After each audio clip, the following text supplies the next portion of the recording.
Madden has become a running joke, so make it free. The gaming community very rarely holds its collective tongue. As a game maker, the smallest misstep, the simplest mistake, can have your Steam review average tumbling and torches lit outside your doors. Games are very easy to attach yourself to. They engage you in a way that no other medium can manage, which is why it's so interesting that the absolute worst of the worst seems to go unpunished, and seems to avoid the wrath of a normally vocal crowd. Madden hasn't just fallen off the well, it's hit the bottom and refuses to even attempt to crawl its way out. There are going to be people, even before this sentence finishes, formulating defenses for the franchise in their head, already angry at what they're hearing. But the outcome here could be positivity. Let's let this piece play out before you cement those thoughts, because the conclusion can benefit every party involved. Madden is at the top of the food chain when it comes to sports games, only being rivaled in any way, shape, or form by 2K. But as both franchises begin to degrade for similar reasons, EA has very publicly plotted a path for Madden that's far darker. What once was one of the simplest games on the market in terms of what it offered is now one of the most complex and problematic on store shelves. Madden is no longer worth the $60, $80, sometimes even $100 that gamers are paying for it.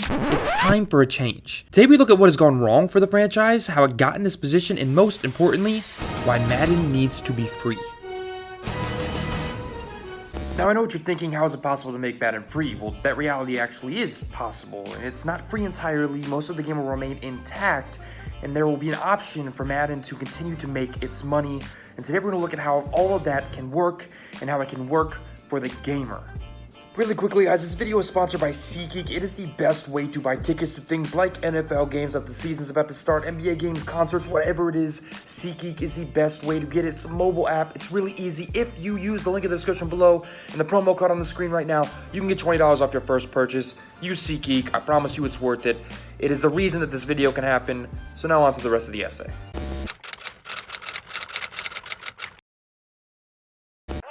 We talked to Tom Moore, then at Indianapolis, the offensive coordinator. You got a busted play here, and then Sanchez gets hit. The ball is loose, and it's a loss. Let's get the obvious out of the way first. EA has played the big business version of the much-loved board game Monopoly. See, your goal in any ridiculously long and often relationship-breaking game of Monopoly is to make as much money as humanly possible, to financially impose yourself on your opponents. To do this, you have to take over as much of the board as humanly possible. You need to monopolize the board space. A monopoly is the exclusive possession or control of the supply or trade in a commodity or service. EA has monopolized one of the biggest sub-industries in gaming, the football game. The day that Madden died was July 20th, 2004.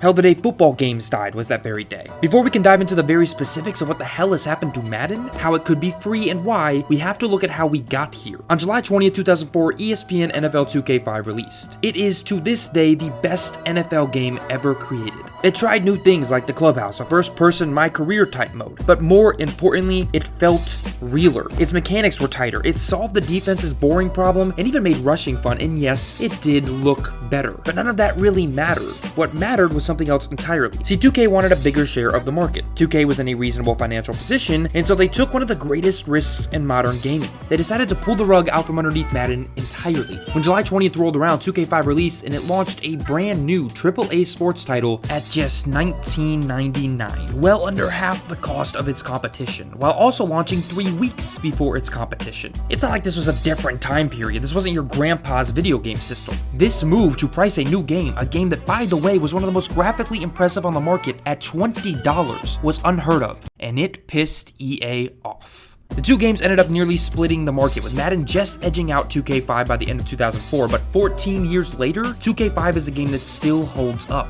And then, it happened.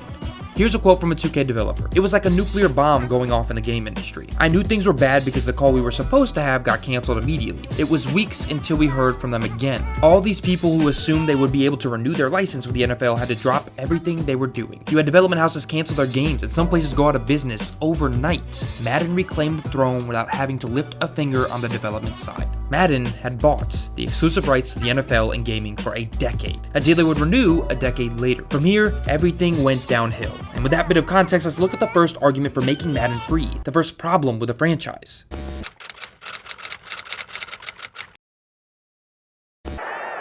his own 40, going the wrong way. Now he's really going the wrong way.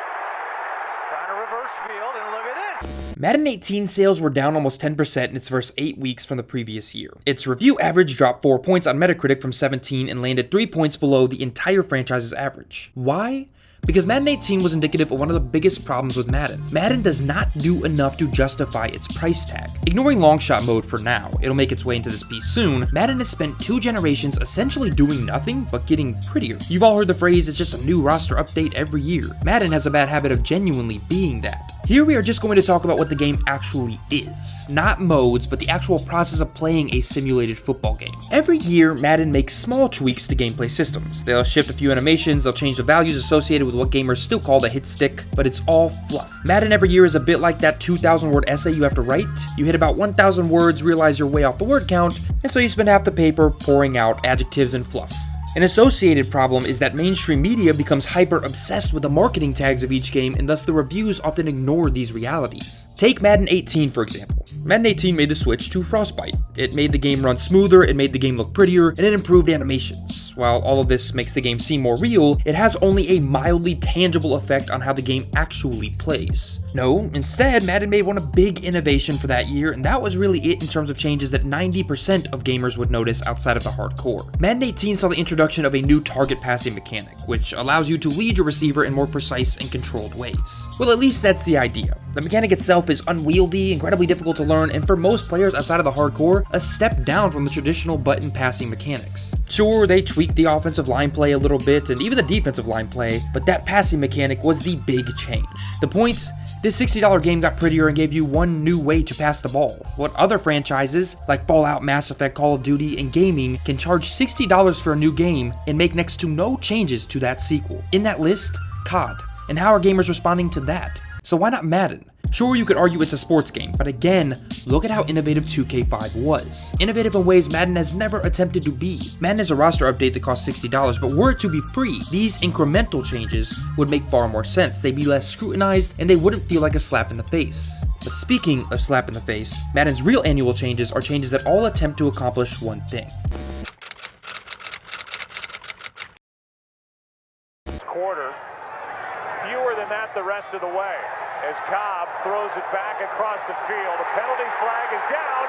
Ball is out. The pretend innovation problem. This is where Madden makes its money. The pretend innovation problem is Madden's solution to the roster update issue. It's this habit Madden has of marketing itself as innovative, as selling itself as an industry through simple marketing tactics and easily identifiable product changes. The bigger issue is where these changes are headed and why they happen. We'll again use Madden 18 as a jumping off point. Madden 18's big non-gameplay selling point was long shot mode. It was marketed as this new boundary-pushing story mode that would change sports games. That was something we hadn't seen before. It was an easy to latch onto change for the casual gamer. Why? Because 2K had already been doing this for an entire generation, and FIFA had already done it the year before. It was a decision based on trends. It ended up being an interactive movie that was more boring and lackluster than it was anything else, even if it told a pretty good story. Hell, Madden's story mode lasted about 6 hours, during which time you actually play football for maybe 45 minutes. It wasn't innovative, it didn't constitute forward momentum, it was just a weird set of minigames that made Madden 18 look like it was a totally new experience worth $60. Madden has a habit of mode changing instead of game changing. Take their habit of removing features and then adding them back in a year or two later to constitute change. Madden 18 saw the return of the hit stick, which never really went away, but their EA was marketing it as a change, rebranding draft champions as Ultimate Team drafts and pretending as though significant changes other than the removal of unranked play occurred. Everything in Madden is optimized to sell, not improve. This is why the majority of changes like Co-op Ultimate Team, the Madden Weekend League, and changes to draft champions all occur in game modes that make EA the most money. The modes that contribute to the $800 million Madden brings in annually across Ultimate Team modes. This facade of innovation wouldn't be necessary if they removed the $60 entry fee to the game. Game modes would not need to be marketably changed because the marketing would not need to focus on single annual releases in isolation. Madden can market the future, push real changes at EA's own pace, and give gamers a larger timetable for changes and a glimpse into the future without having to worry about holding features back for next year or blowing their marketing load too early and hurting next year's release. Free Madden is less sickening for all involved. What's interesting is that EA seems to be headed in at least one way in this very direction with their proposed subscription model. In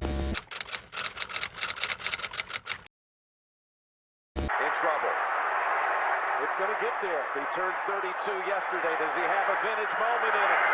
In the end zone, it is There's a world where it gets easier and easier to move that code around, where we won't have to do an annual release. We can really think about those games as a 365-day live service. You can credit that quote to the CEO of EA, Andrew Wilson. He's talking about the business strategy that he says EA is pushing towards for Madden, a subscription-based live service that sees a single release become a platform for an entire generation. This is a awful idea for anyone that actually enjoys Madden, and let's break down why. The first is pricing structure. Let's use a bit of common sense to break down what EA could charge for the service. They will certainly not want to lose money on the subscription, so the annual price will likely be at $60 or higher for a year's subscription. If they break that into months, that price could likely double, bringing that subscription nearly $10 a month.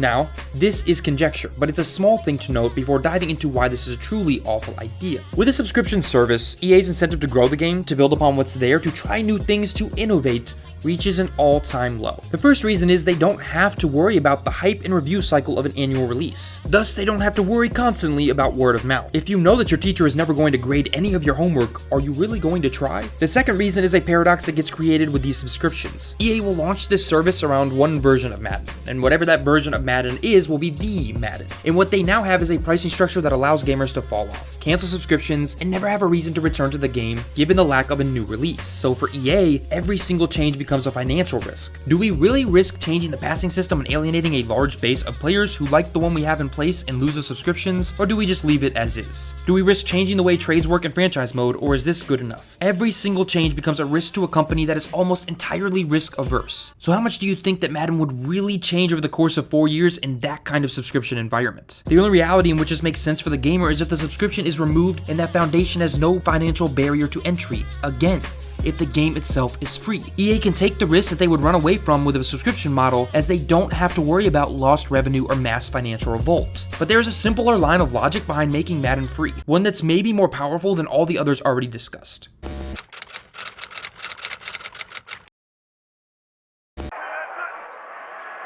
Blitz coming. Pressure on.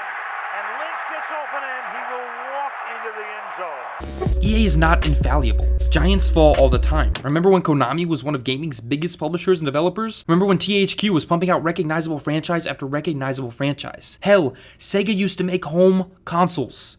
If EA continues in the direction they're headed, their stranglehold on the NFL license will not stop the franchise from falling. Making Madden free would be a great first step in recapturing any semblance of goodwill and trust within the gaming community. But unfortunately, the biggest incentive for EA to make Madden free is that it would, in all likelihood, actually make them more money in the long run. Making Madden free will almost certainly bring in more players, both immediately and in the long term. Where games like Madden now make most of their money is in microtransactions and the whales that engage with them. If there are more people playing the game, you have more opportunities to create those long-term microtransaction relationships. You also have more people willing to throw money around given that they didn't pay an entry fee. Now I want to be very clear, I'm not in any way supporting or encouraging the existence of microtransactions in any game, and certainly not in annualized sports titles. I think a better business model is the full price microtransaction free, complete and finished product. But in the case of Madden, we are talking about a game that has become defined by in-game purchases, and thus this look at its current condition is written around that reality. For the gamer, yes, making Madden free would be a win. It would set a precedent for other sports titles to take similar approaches, and it would make EA's dissolution of the franchise a bit less disgusting of a pill to swallow. But there is a risk that the microtransaction model that this free game would have to operate on could lead to an even more corrupt game, that the company could use even shadier tactics to pursue consumer wallets, and that this reality may not be any better than the current. But it at least gives gamers a choice, an opportunity to dive into Madden to play a licensed NFL game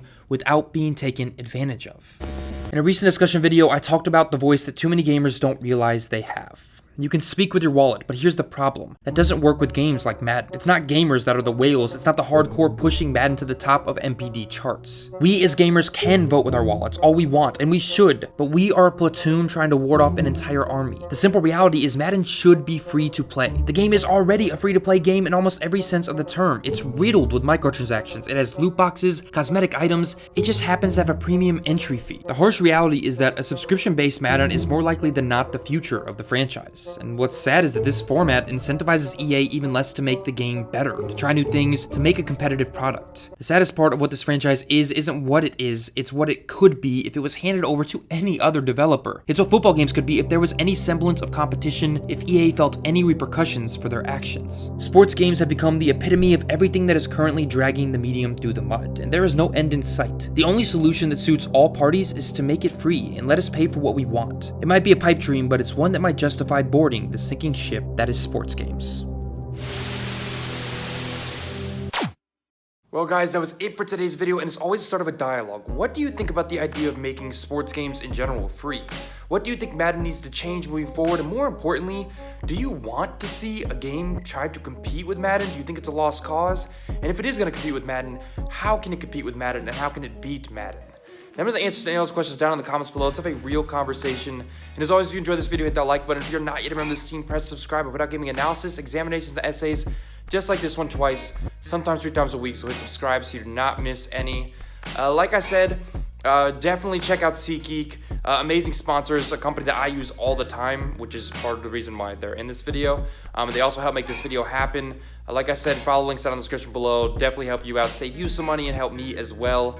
So do that. Film content is coming very soon, so keep an eye out for that as well. And as always, my Twitter handle will be in the top pinned comment down below. You can follow me there to get an idea of what games I'm playing, find out what's coming next. Also, non-cap clip credits for this video will be in the top pinned comment down below and think in the description as well, so check those out. Those people help make this happen as well. And until next time, guys, if you did enjoy this video, I'm sorry. I put out more and more each and every week. Maybe I'll catch one of those, maybe you'll enjoy that, but if not, thank you for giving me and this channel a shot. And until next time, guys, I'm out.